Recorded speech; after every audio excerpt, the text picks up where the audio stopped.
What's up, everybody? It's your favorite tightrope super nerd, and today we are looking at the Macross Valkyrie VF-1J. Oh, they relax. From Bandai, Tamashii Nation. This is all known to me from Mike E. Let me hold the prime as well. I've been a little delinquent in getting to this, but I'm getting to it now so that I can get everything boxed up and sent back to him. Plus, a number of people have asked, well, why don't you take a look at this? I'd like to know your thoughts on it, so I figured it was worth doing. I'm very curious to have sort of a valid opinion on this stuff, so I'm anxious to take a look at it as well. It's just other stuff has gotten in the way. With that being said, let's look at accessories. It comes with the little pilot. He's sculpted well enough, and I think he even... It looks like his arms should articulate, but I'm not sure that they do. It's a softer plastic. We have blue paint, red paint. Look at that thin black paint down the center. The goggles are all painted. The helmet's painted. I mean, I think it's done well enough for what it is. And he'll go in the cockpit just fine. So it comes with a display base, and you can take these pieces. It has another element too that we'll talk about here in a second, but you can take these pieces and kind of interlock them like this, and then have the larger part kind of sticking towards the front, so to speak, and then you can have the jet kind of posed on it, which is pretty cool. It's a nice feature. It'll work on this or that. He comes with this blaster, and it also can connect to the jet. We'll show that here in a second. Tons of tampo paint. It has this metallic flecked finish. Looks great. The little kind of translucent piece there at the top. The handle can extend for kind of, more proper holding, trigger placement, and so on and so forth. Nice enough. And that'll have interlocking pegs underneath that will keep it in place in jet mode, and then if you kind of open it up a bit, you can free it. The gun will plug into his forearm, and he'll hold it just fine. It comes with this soft plastic strap with a little kind of clip there that's sculpted in, and then these two pegs. This is to use on the weapon.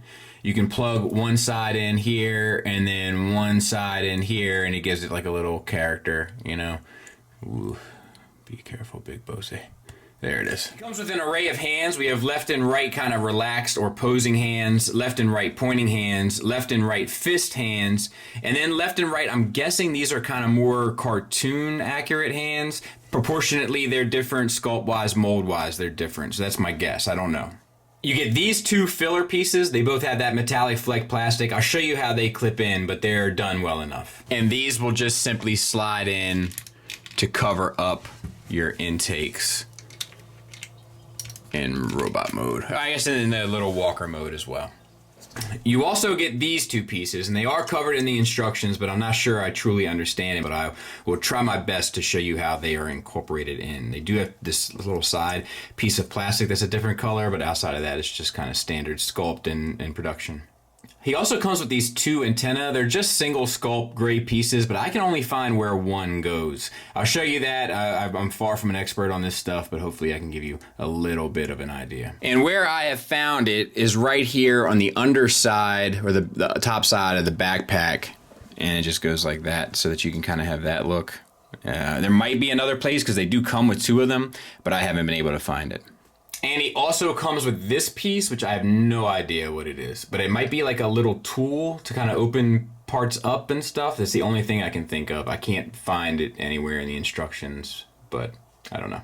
He also sent this along, which is like another display base option. It looks like mainly for jet mode. It doesn't appear to be opened, so I'm not going to be the one to open it. I'm just double checking, but looks like you have this ratcheting system here that'll allow the jet to kind of move this way and that, and then you have this piece that plugs into that. I'm not sure, it's not covered in the instructions. I'm not sure if it was a bonus thing. I'm not sure if it was an exclusive thing, but he had this as well. It seems like it would work nice for your jet mode. So let's talk about gimmicks. It has some landing gear. You can collapse them or extend them, obviously. A lot of these little flaps are like on double hinges and then extend, and they're quite intricate, but I'll be honest with you, they feel very fragile. But sometimes Bandai stuff, and I say this in my initial thoughts on Patreon, but sometimes Bandai stuff has a tendency to, the way I describe it is delicate that won't break. And this definitely suits that criteria in a lot of regards. So these will all close up, and then these panels will close around it, and then the panels themselves are on double hinges that collapse into the body of the ship itself, the plane, the jet itself, and then these wings here collapse. So let's take a look at the jet mode.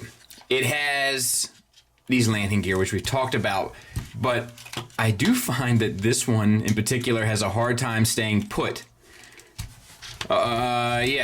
Yeah, it fails on me when I try to get it to roll. There are nice things about it though. There's die cast, the landing gear themselves are die cast, and then the tires on it actually feel like they're rubber and not plastic. I could be wrong about that. I don't have the best kind of sense of touch maybe in the world, but yeah. Otherwise, the deco is beautiful. Look at all that Tampo paint, reds and whites and blacks and yellows, and it's just insane. And it's throughout. Plus regular paint on there as well, and the yellow looks pretty good. Little pale, but that might be intentional. I'm not that familiar with the character. So the wings obviously do move out to the side. Then these bits here also raise and lower. These wings move here. These wings come in the box like collapsed, but then you just have to carefully kind of put them in place there. The cockpit does open.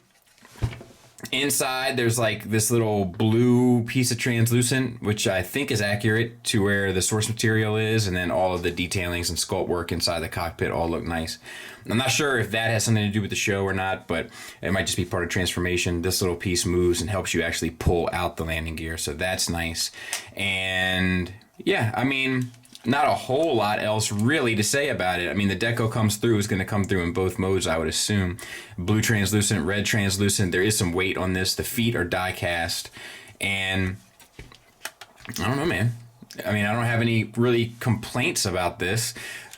You know, it's pretty well done. I'll tell you what I can do, though. What I can do is put it next to Tiger Tracks. Let's go ahead and do one of the walker modes. So the first thing I'm going to do is collapse these wings, mainly because I'm afraid that I will break one if I don't get it out of the way. They are, there's a way for them to collapse nicely. You kind of have to pull them out, slide them back, and then collapse them. But this, where this little rod slides, it's not the smoothest. So sometimes you got to fiddle with it a bit, as you saw. So we can open up a wing. We have to disconnect this leg here and bring that down. And you can bring this down as well. This is also connected in. You want to extend the leg so that it will bend down, and also kind of dislodge the knee. That will allow you to get a little bit of the swivel, so that'll all work properly.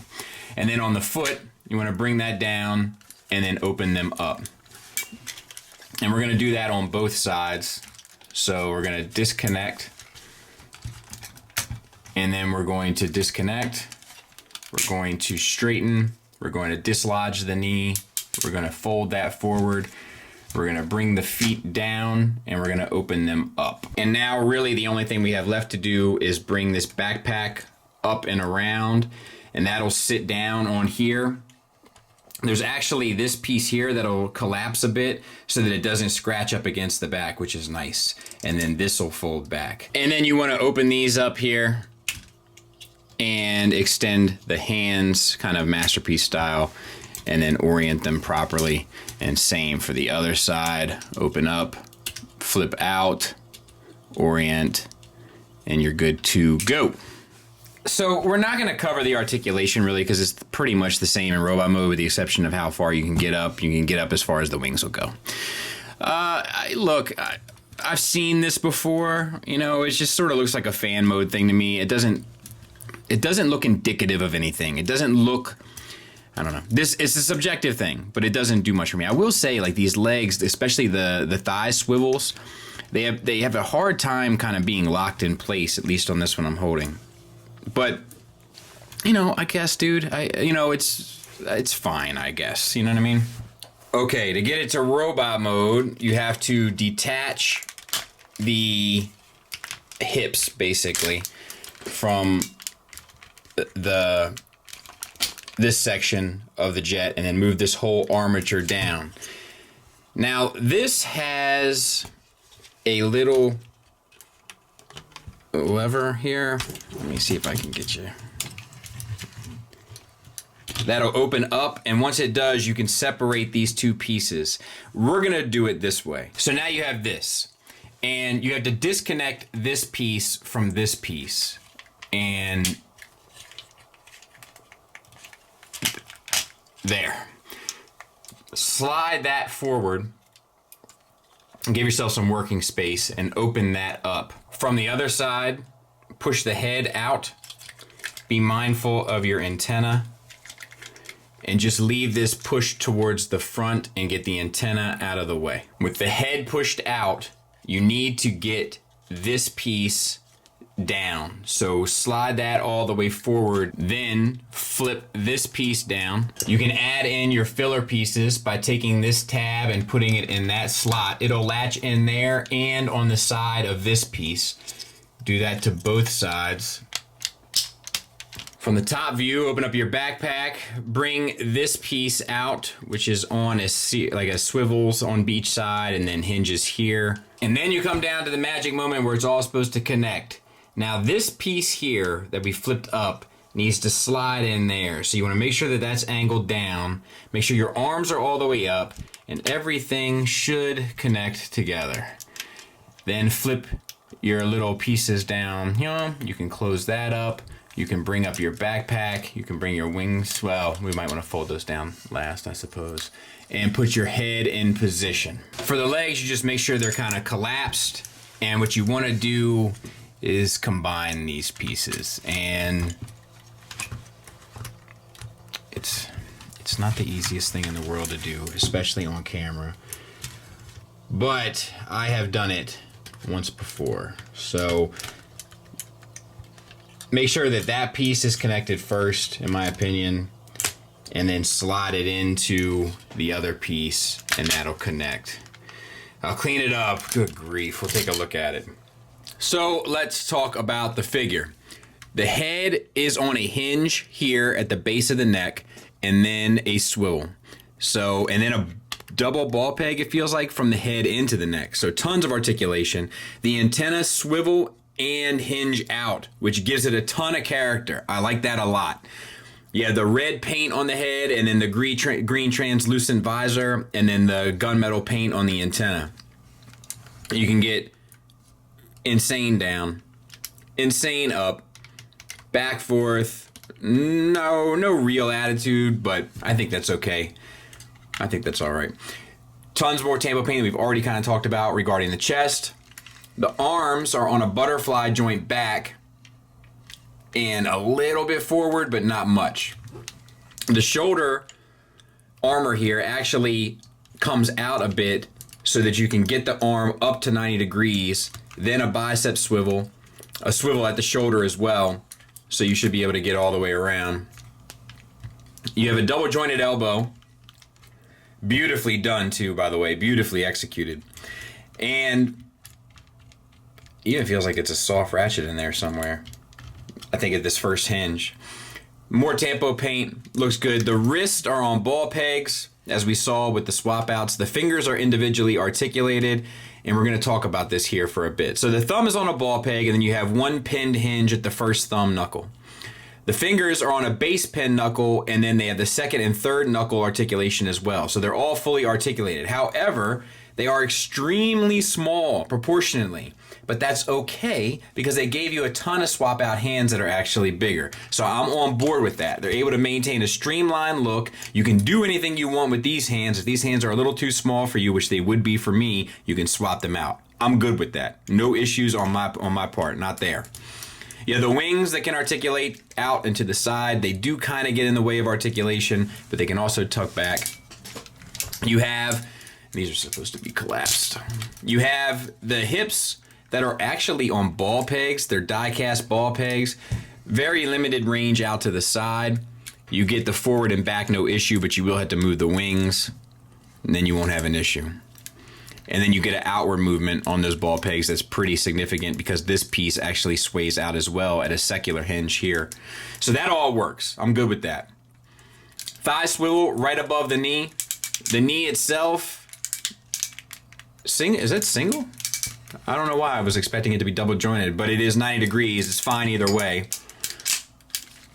All the paint and stuff come through in the lower end. No issues there. I have had issues with these parts of the, you see here, these parts of the wing staying in. Both of them have come out. I'm just going to put them back in later. I'm not going to fiddle with them now. All right, so you see the ratchets. They're a little weak. They're hard ratchets, but they're a little weak to hold the body weight. I'm not crazy about that. The ankles tilt up, tilt down, and have a rocker on a ball peg that's connected to a hinge inside. So that's actually really well done as well. So yeah, that's him in a nutshell. That's him from the back. I know what you're thinking. Is there waist articulation? Yes and no. So in this configuration, not really. However, come back here and separate this piece.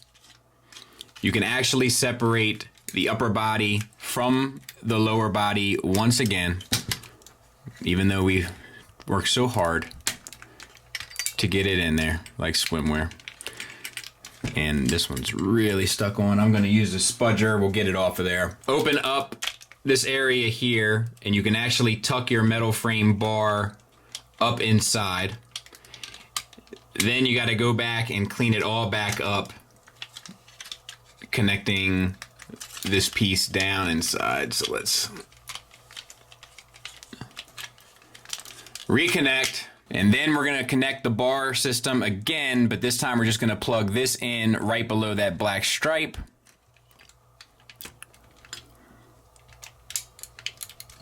And it's still a little tricky to do. But there's that, and there's that. Close this up around, and I feel like in the instructions they show this closing a bit better, but there you have it. Now if you put it in that configuration, you get a waist swivel, but it's not connected as securely. And you have to take it apart. You have to parts form it in order to make it happen. So it's some give and take involved there, right? Let's do some size comparisons. Size comparison wise, there it is with Fans Toys Jetfire. Just to give you an idea, but also kind of just to show the connection and the nostalgia and the, you know, for a lot of folks growing up, this was our Jetfire, so to see them together, it does kind of feel good. I will admit that. Final thoughts. Look, there's a lot I want to say about this. I'm going to try to keep this review as objective as possible. I'll be doing some afterthoughts elsewhere. Okay, so I don't think that the engineering is clever, nor do I find it to be intuitive or enjoyable. So it really doesn't do anything but kind of get in its own way. It's actually helped me, to be honest, appreciate third party and Takara a bit more, because in my head I always expected, man, if I got a hold of one of these things, I'd just be amazed, because I love Bandai. I love what they do. I've seen them do amazing things in the past, and I was like, man, they'll probably make Transformer stuff look rudimentary. It doesn't. It doesn't. And for all the things that this does get right in regards to action figure proportions, stuff like that, it gets all sorts of wrong with engineering. And this was $250, I think, upon initial retail, which does make me think about the $100 third-party products that we get that I feel like are better than this. And it makes me feel appreciative, which I think is the real gold lining of this review, is this makes me feel appreciative of other things. So maybe that's not as objective as I wish it was. But let's get into some of that. So making the hand smaller so that the jet looks cleaner and everything looks better in that regard, and then allowing the hands to swap out so the hands look right, is a nice feature in the sense that it does check the boxes. However, it is a cheat. People jump on parts forming all the time. This thing needs parts forming just to fill out the sides of it. But you're paying a premium price. I don't find the allure. There's no finish to most of this. It is beautifully painted, but there's no finish. The articulation is good, but it's not great. It's fair. It does feel dated, and maybe because this is an older release, they've come leaps and bounds since. But I think when this came out, it was kind of a big deal that it had a waist swivel. The jet mode is beautiful, and it cleans up fairly well.